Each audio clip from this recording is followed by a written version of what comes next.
Hello, everyone. Welcome. I just want to give it a couple of minutes to let a few folks join us.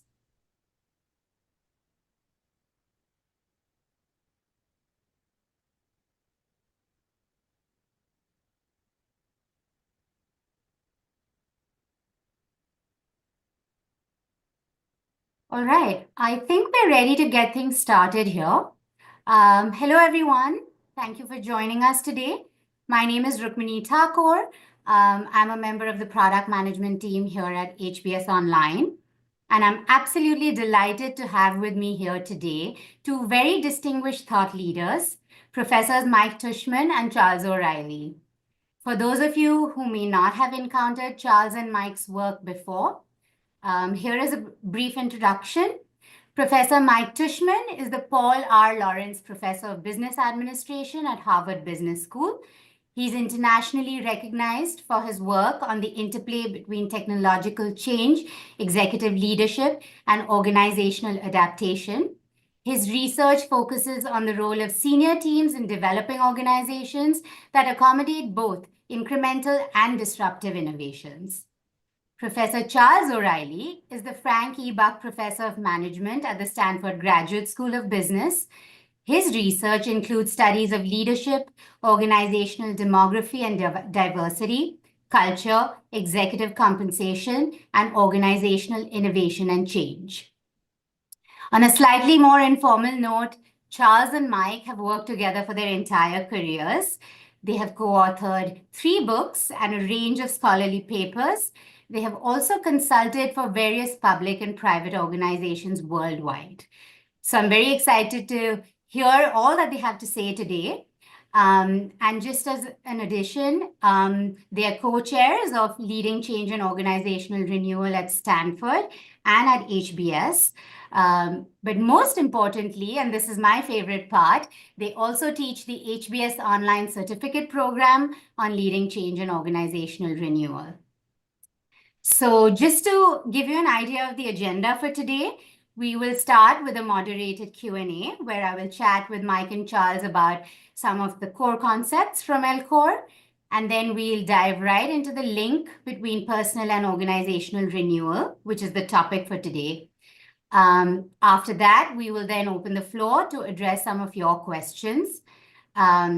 So please feel free to drop in your questions in the Zoom Q&A or any of the social channels you're joining us from. And if you've already submitted your questions through the registration process, thank you so much, and we will try and address as many questions as we can. So we have a lot of material to cover, so I'll dive right in.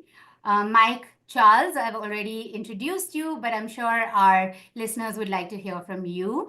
So could you please share your background, research interests, and maybe your motivations behind developing the Leading Change and Organizational Renewal course? Mike, maybe we can start with you. Great. Hey, everybody. So great that you've joined this webinar with me and my friend Charles. I was an engineer a bunch of years ago, and I was struck with how this great engineering firm that I was working in promptly failed in the face of technological change. That searing experience led me away from engineering to studying how and why organizations deal with technical change. I've been working with Charles for my whole career, and I've dedicated my sort of research and my doctoral students' research to understanding this dynamic of leading change and organizational renewal. And Charles and I have put that together in LCORE, HBSO LCORE. So looking forward to engaging with you in this webinar. So I'm Charles. Early on in our careers, Mike and I were actually writing cases, doing some research with some companies, Syntex, Memorex, Data General, companies you would never have heard of. And I thought they were good companies. They had great leaders, they had good technology, good market position, and they failed. And it really caused us to step back and say, kind of, why did these companies fail?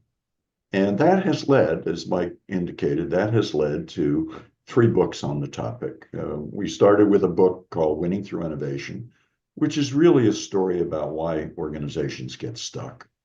And then we did another book on kind of how do you think about, as a leader, designing an organization that can compete in both existing and new businesses.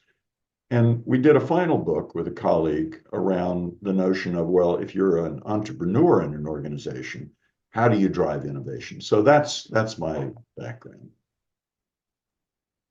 Thank you. That sounds awesome. And lovely to hear about all the initial companies that you thought about when you started down this path. But that's a wonderful segue into our next question.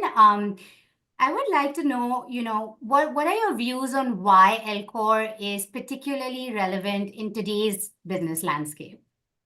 Mike, maybe you can take it I'll first. start off, and Charles and I will do a dance, everybody. And Rukmini will manage our time. But the issue that I faced in my engineering firm way back when, and Charles just described a couple of organizations who promptly failed in the face of technical change. We've been studying that for a long time. And the time path to technical change gets shorter and shorter and shorter. So the issue of generative AI on firms in 2025, 2026 are the material that we do research on is as important now, Rukmini, as it was way back when we started our careers. It's even more salient.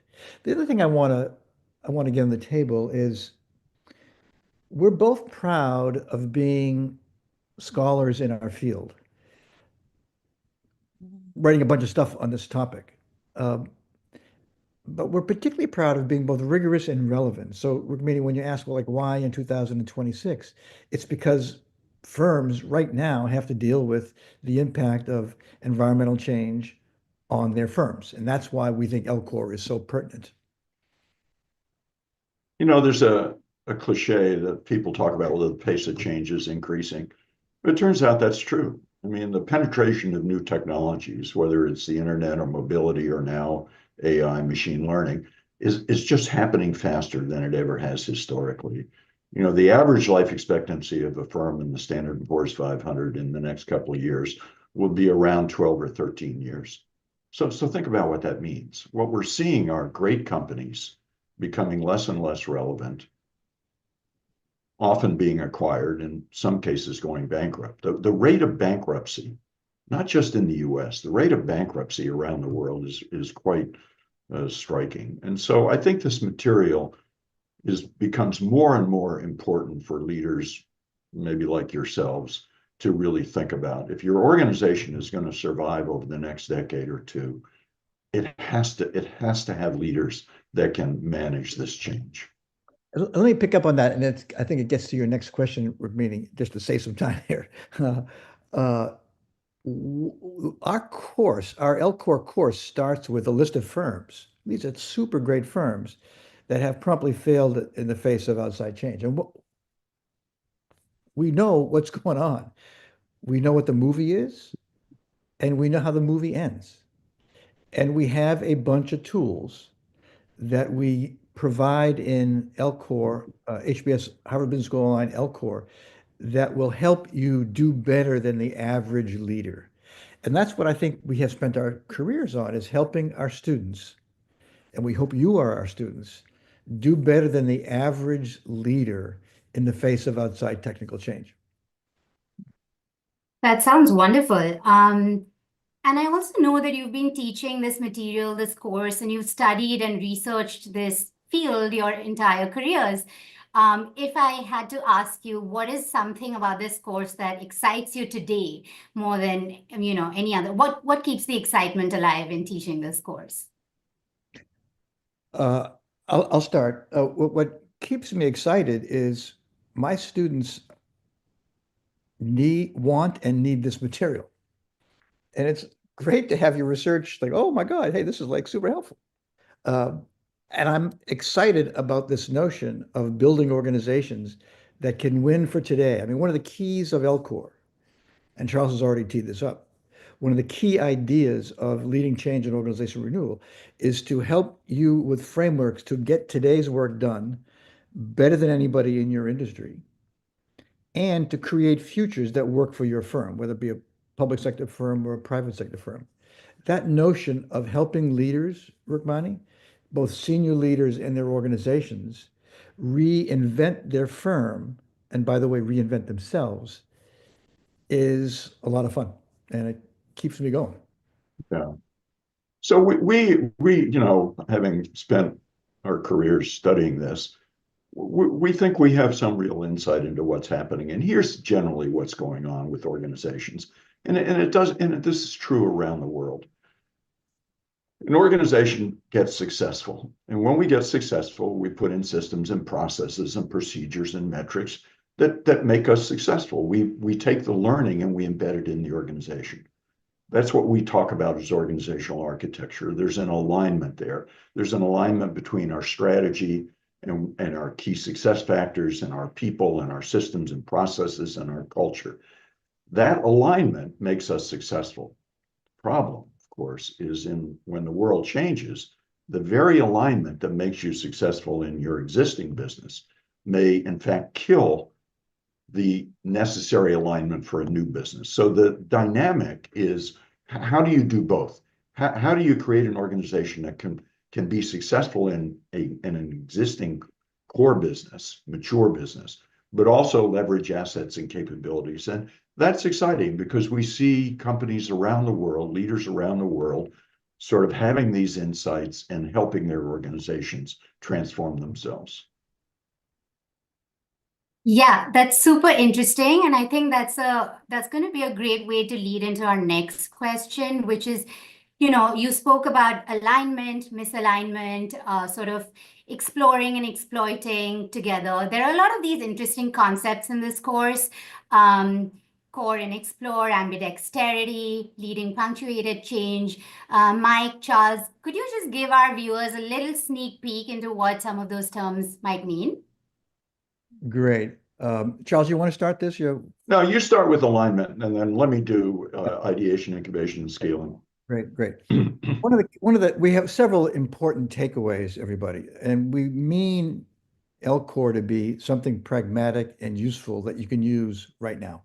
In fact, it's built around teams working on their own personal cases, but we'll get to that later. But one of the key ideas in our course is the distinction between a performance gap that some manager has, that you will have, that you're not meeting customer expectations, or an opportunity gap where you're going to move before somebody else. You're going to shift your strategy. And one of the tools we have is this alignment model that Charles has just teed up, is going from strategy and purpose and passion to building the hardware and software of your organization. So that's module 2, is the notion of alignment and congruence in service of these gaps you have. And one other idea, and I'll throw it back to you, Charles, is one of the key ideas up front is asking you to think about strategy in terms of innovation streams. Building in your organization the capability of both incremental innovation, architectural innovation based on modularity, and discontinuous innovation to the same or different clients. So we have this innovation stream map, and we give you the strategic tools to think about that map, and then the organizational architecture tools to be able to have you live well in the core, even as you do explore. Yeah. So if you think about innovation, if you unpack it to be successful at driving innovation within an organization, you need 3 separate disciplines. And it was interesting to us, I mean, that most leaders around the world today, if you ask them, is innovation important? They all say, yes, of course. But if you get more concrete about it, then what you realize that there are 3 separate disciplines for innovation. There's ideation. Can we come up with new ideas? And we know a lot about that. And many of you have experience with this. We've got design thinking. We've got open source innovation. We've got hackathons. We've got corporate venture capital. So there's a discipline for ideation. But that's not enough, because then you have to have a discipline around incubation. How do you know which of the ideas that you generate are valuable and customers are willing to pay for it? And again, we've got disciplines for that. We've got business model canvas, lean launchpad,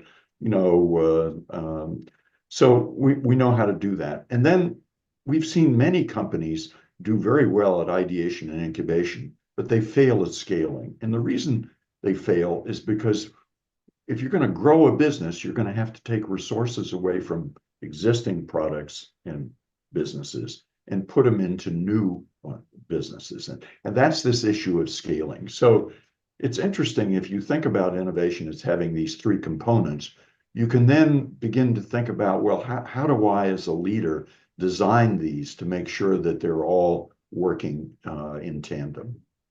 Yeah, and Charles has just articulated the key ideas in our work on structural ambidexterity, is building different kind of organizational architectures, people, process, structure, and culture, to excel at explore, even as you excel at core. So part of the key message of LCORE is the organizational architectures you need to build into your firm need to be completely inconsistent because they're after different types of innovation. So one of the key ideas of LCORE embedded in ambidexterity is ideation, incubation, and every once in a while go to scale, and that scaling is linked to another idea of our course is punctuated change, changing people, process, structure, and culture to live into going to scale. Taking one of the cases we have in the course is going from an incubated pixel at Deloitte, pixelated consulting, and then going to scale at Deloitte to completely revolutionize how Deloitte did consulting.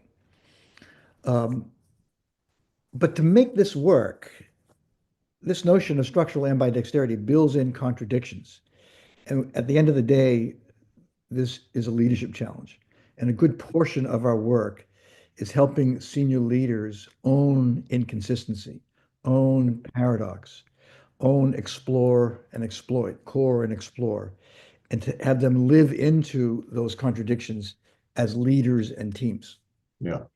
Conceptually, it's pretty simple, really. I mean, if you're going to survive in the face of discontinuous change, what that means for most organizations and leaders is you've got to be successful in your existing business, make as much money for as long as you can, but also leverage assets and capabilities into new businesses. This notion of explore businesses, that's conceptually easy.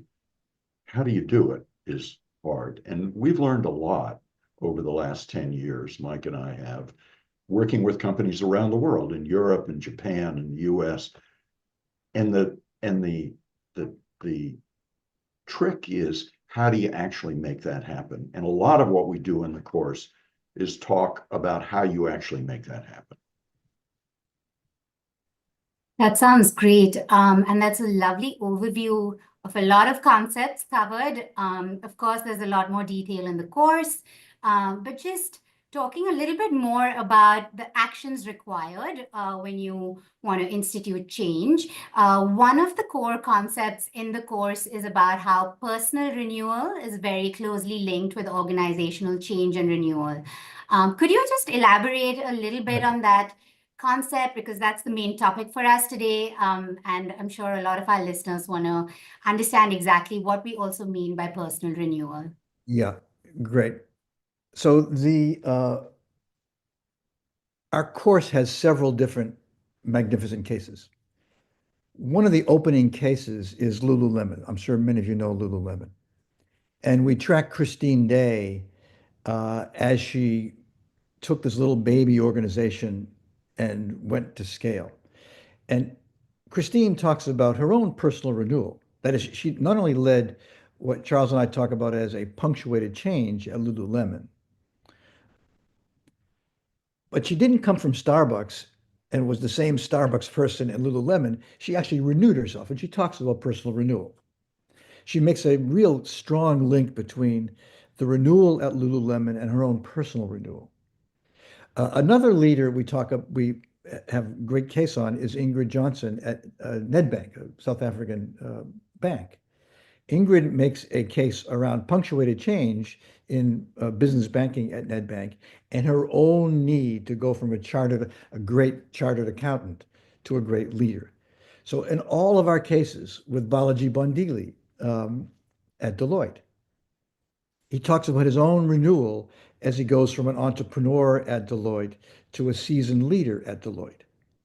And so, one of the key ideas of the course, and we have all of our protagonists talking about renewal, and in fact, we have coaches talking about renewal in LCOR, is asking you to observe what got you here to LCOR will not take you there in leading change and organization renewal.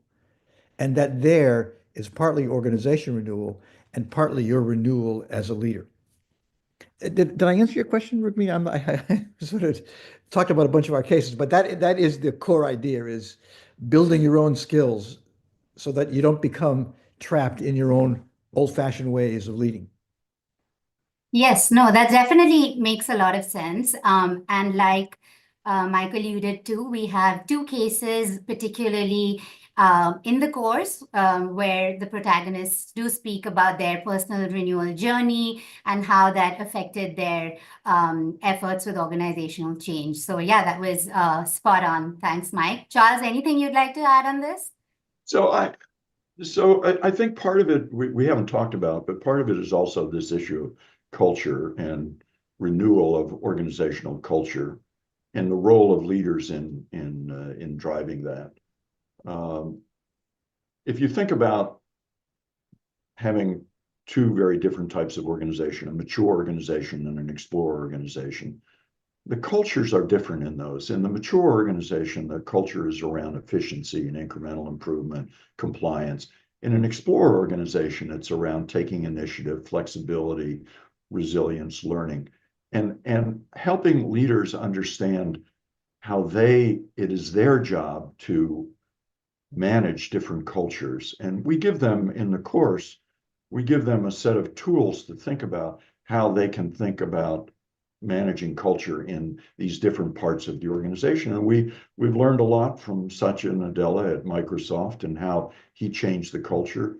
We talk at some length in the course about AGC, a big Japanese company, and Shimomura-san, the CEO, how he came in as a manager who was capable of running turnarounds, and he had to change himself in order to change the larger organization. So it's personal renewal and it's also cultural renewal. Yeah, that's a great point, Charles. Let me pick up on that if you don't mind, Rukmini. One of the really excellent things about LCOR, and yes, of course, I'm totally biased, is our protagonists talk about this. So Shimomura-san talks about organization renewal and personal renewal. We have this case on NL, gigantic Italian energy company.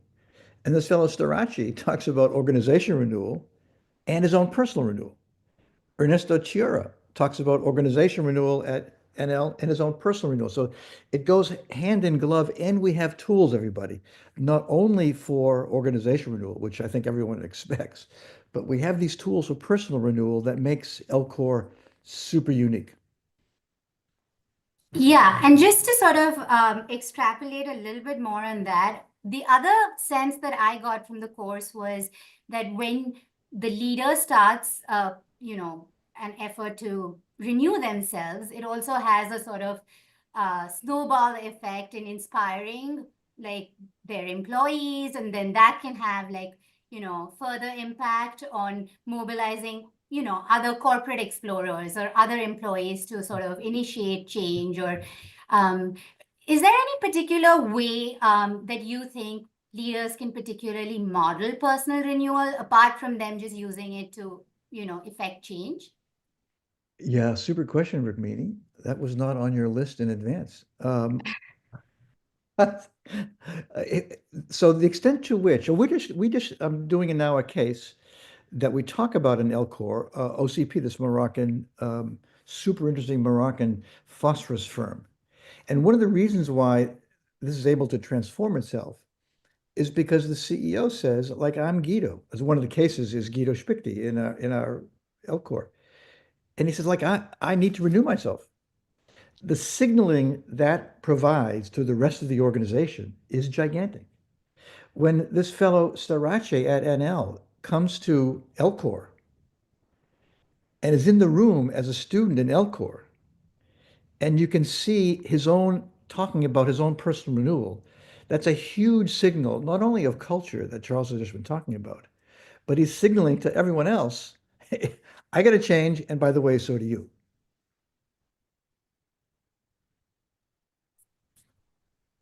Thanks, Mike. That's very informative. I think that might lead me to the next question, unless Charles, anything else you'd like to add on that? I could always add, but let's go on. Okay. So in terms of personal renewal and organizational renewal, one would expect on a personal level, there will always be some internal struggles, roadblocks to change. And then again, on an organizational level, there's always resistance to change. So could you both speak to both of those aspects and how one might deploy different strategies to overcome resistance on both fronts? So the resistance to personal renewal has to come from the individual himself or herself. And we provide some ideas on that is you get help in your own renewal, help from your family, from your cohort. By the way, we build into LCOR this notion of cohorts where you're working together on your own personal case. And these personal cases have an aspect of organizational ambidexterity and personal renewal. So you're getting help from your colleagues. For organizational change, particularly punctuated change, we talk a lot about managing power and politics, building social movements, managing cliques and coalitions. We talk about managing personal resistance to change inside your organization. And we talk about maintaining control during the change process. So there's a lot of literature on leading punctuated change. Those are the three key ideas. We have a whole bunch of ways of doing that we build into LCOR. But the key insight there, Rukmini, is when you go from ideation and incubation to scale, that is a gigantic change challenge. It's not enough to say, we're going to do this innovation. You actually have to execute it in the firm. And that leading large system change, dealing with social networks, social movements, dealing with resistance, and maintaining control are tools we give our students in managing this discontinuous change. Yeah, and I would just add that, this is not Mike and Charles talking about it. This is in the course. We've learned immense amounts over the years, and you'll see in the course some of the protagonists that Mike has been talking about how they actually sort of wrestled with their own personal change, but also dealing with the organizational resistance. For instance, this big Japanese company has gone through a huge change. And Shimomura-san talks about what he did to actually create a social movement, to engage the lower level, to provide opportunities for people to buy in. And if they don't buy in, sort of moving them aside. So this issue of dealing with the political dynamics is, as you all know, very real. And it has to be a part of any successful change effort. And building senior teams, and the AGC case is a great example of that, building senior teams to get it done. But we also have an LCOR. We not only have happy cases. The AGC is amazing, NL is amazing, but we have failure cases where it didn't work. And the beauty, like for example, Havas, this large French advertising agency, tried to transform itself around a different way of doing advertising, and it failed pretty miserably. And two of the key actors, John Windsor and David Jones, talk about why it failed. So one of the beauties of LCOR is we have a lot of cases, some of which are great and some of which are not great. And we have the participants, the protagonists talking about what they learned and what they could have done better. Yeah, fantastic point, Mike.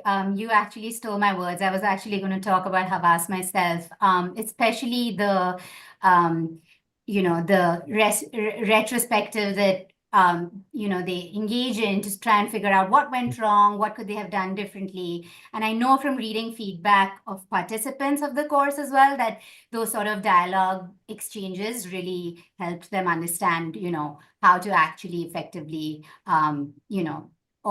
implement change. So lots of great cases, real life cases in the course.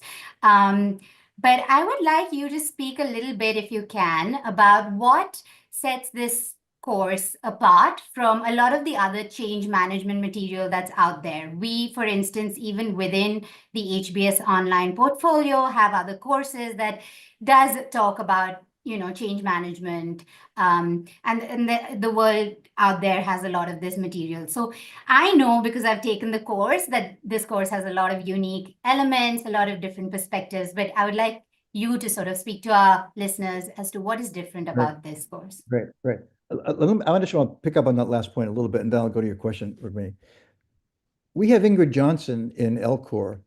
She was about to fail. She was about to derail. This case opens up with a great chartered accountant who's about to fail. And she learns how to be an extraordinarily successful leader. That's a lovely self-insight on both personal and organizational renewal. So our examples are not just happy examples. They're happy examples, sad examples, and sad examples who become happy examples, and vice versa. So we have lots of great examples in LCOR. What makes LCOR unique, and the reason it has such staying power in the field, both at Stanford and at Harvard, is the combination of frameworks, innovation streams, organizational architecture. Nobody does culture like my friend Charles O'Reilly III. There's nobody.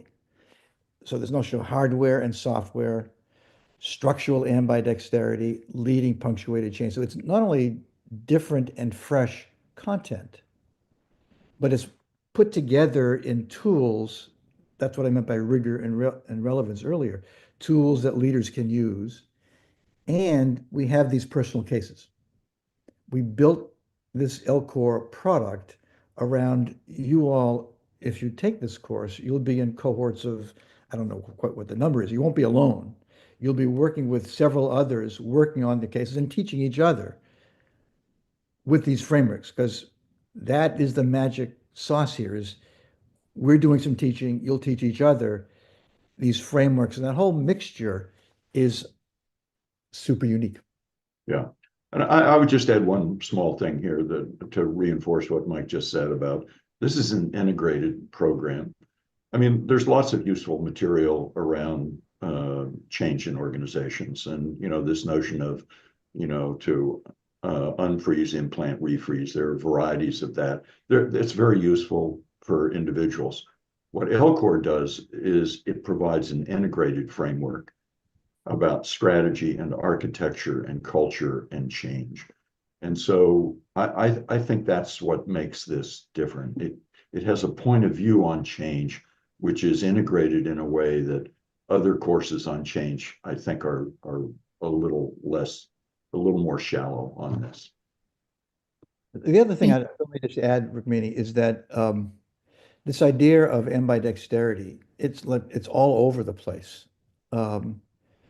We have been working on this for like 20 years. And we have a whole bunch of research on this. We kind of know how this works. We know the good and the bad, the ugly of structural ambidexterity. And we have a lot of cases that we'll bring to you that are pretty unique to building organizations that can lead for today and lead for tomorrow.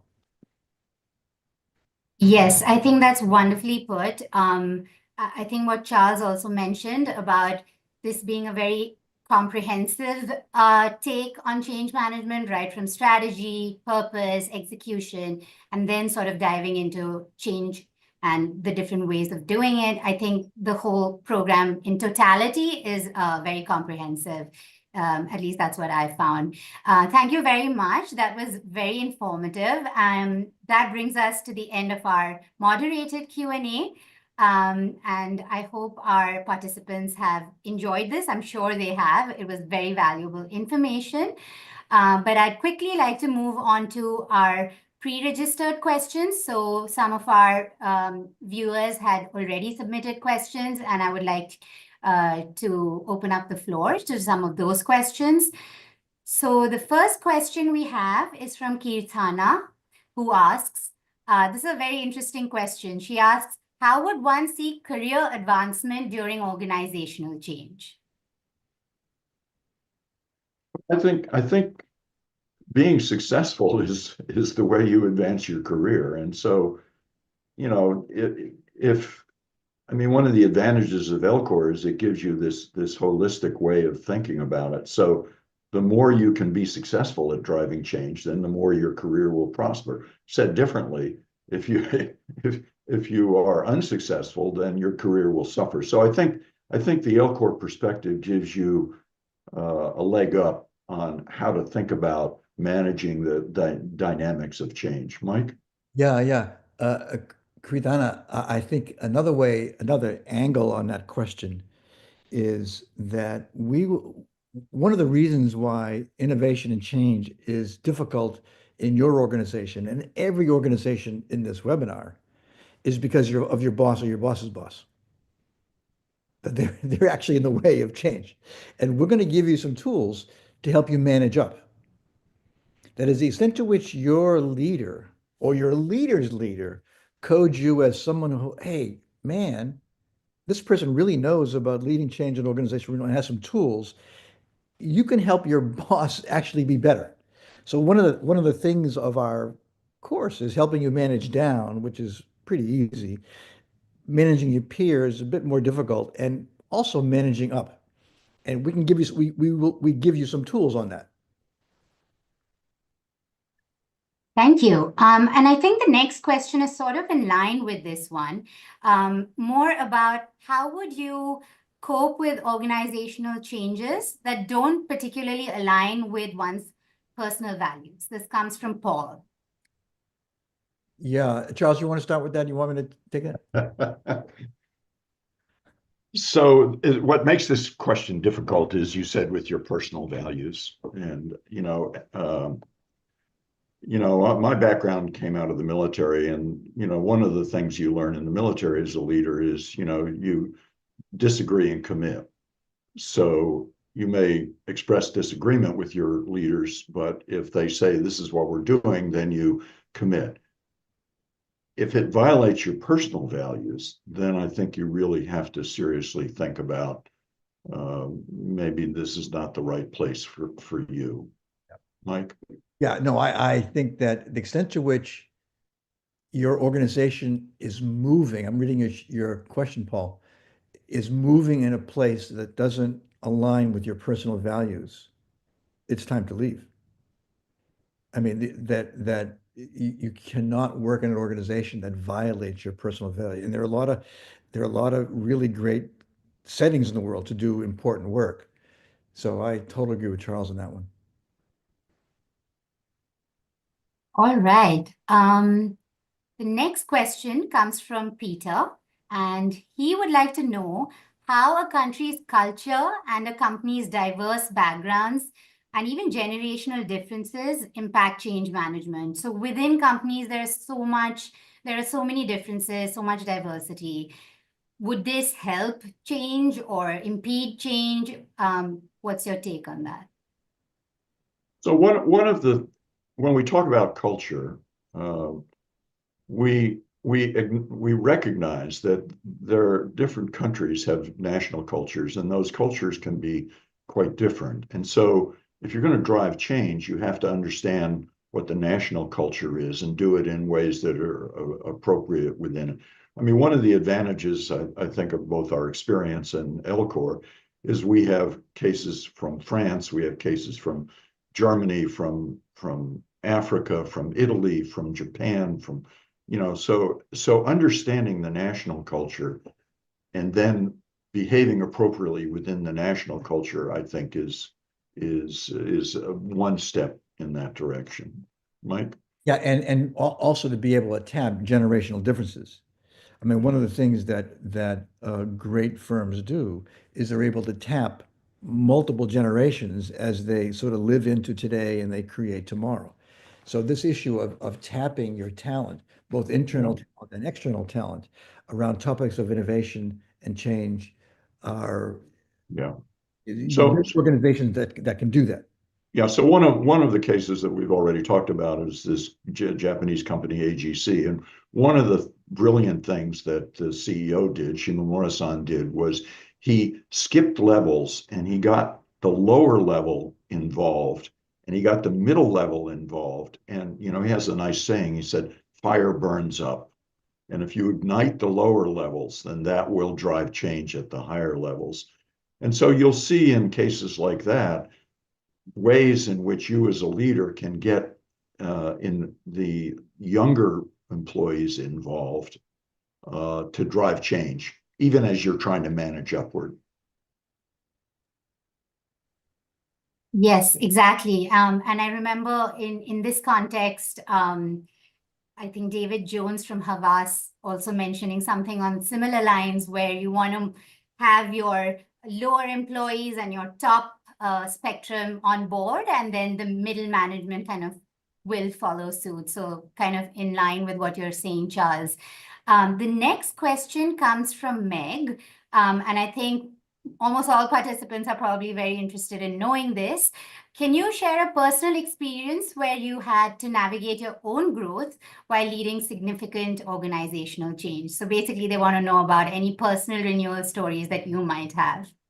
Well, remember, everybody, we're two professors, and it's great being a professor. Uh, we're paid to know stuff. You're all paid to know stuff and do stuff. So, but I saw this question in advance, and one of the things that I can, in terms of leading significant change, is myself at HBS.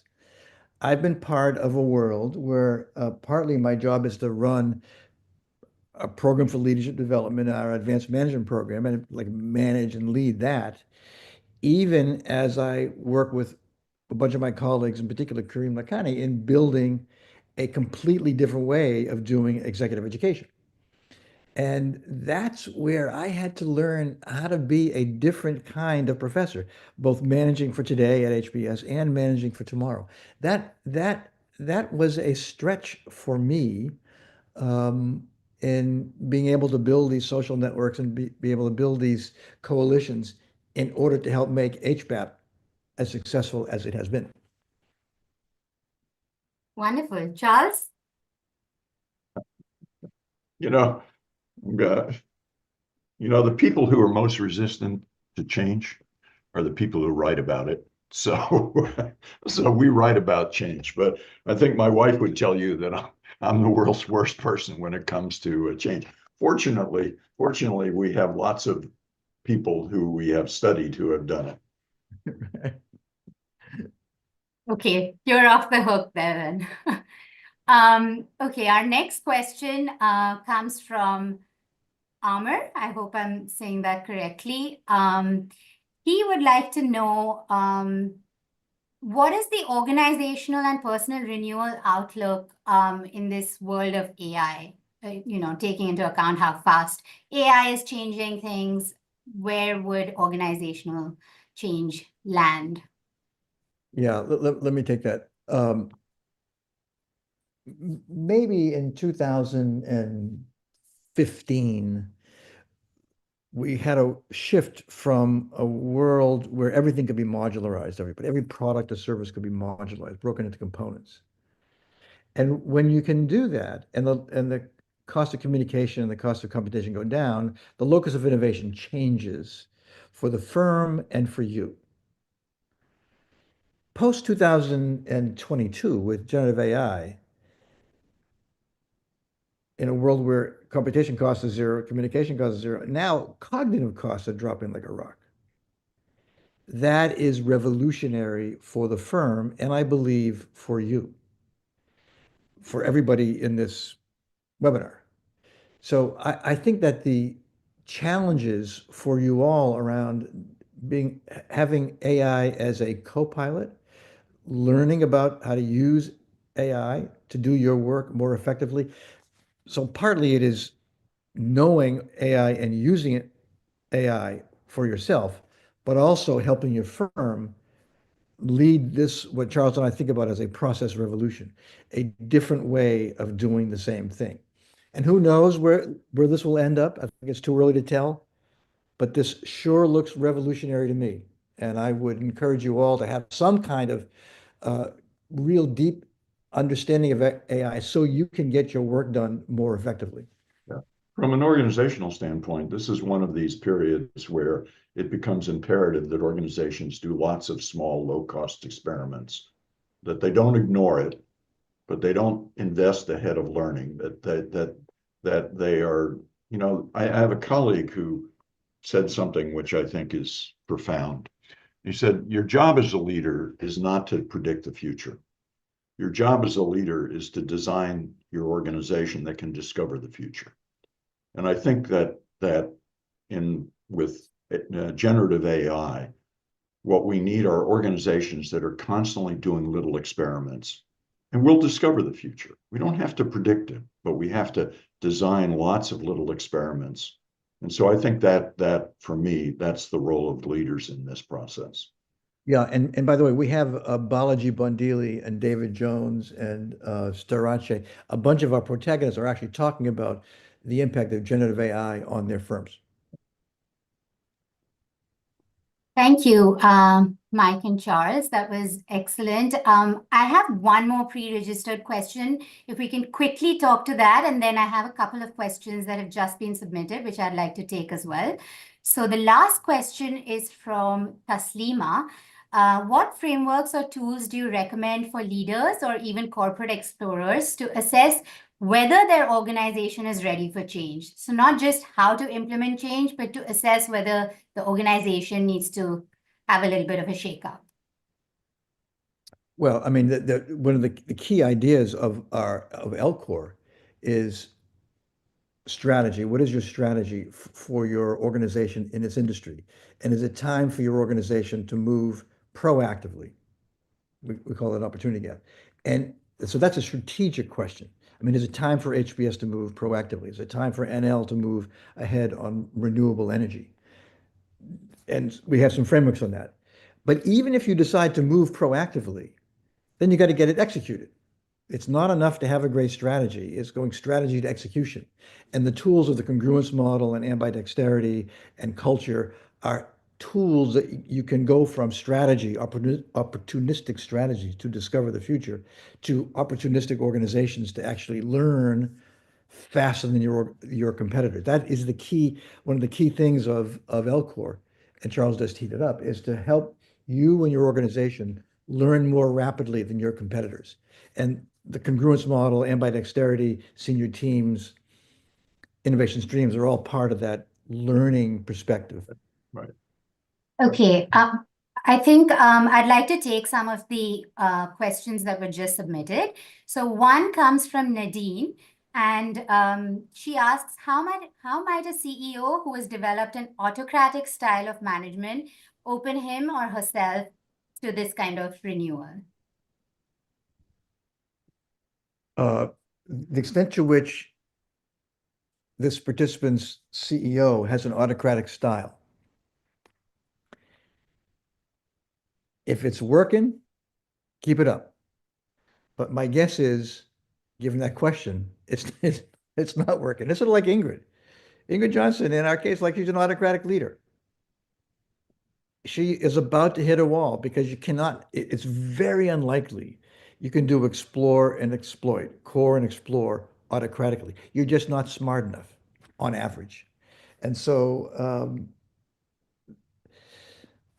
this CEO, this autocratic CEO will either learn from his or her mistakes, or you will coach this person to renew their style in order to build what Charles and I call this ambidextrous organization. And this is a common issue because leaders become successful.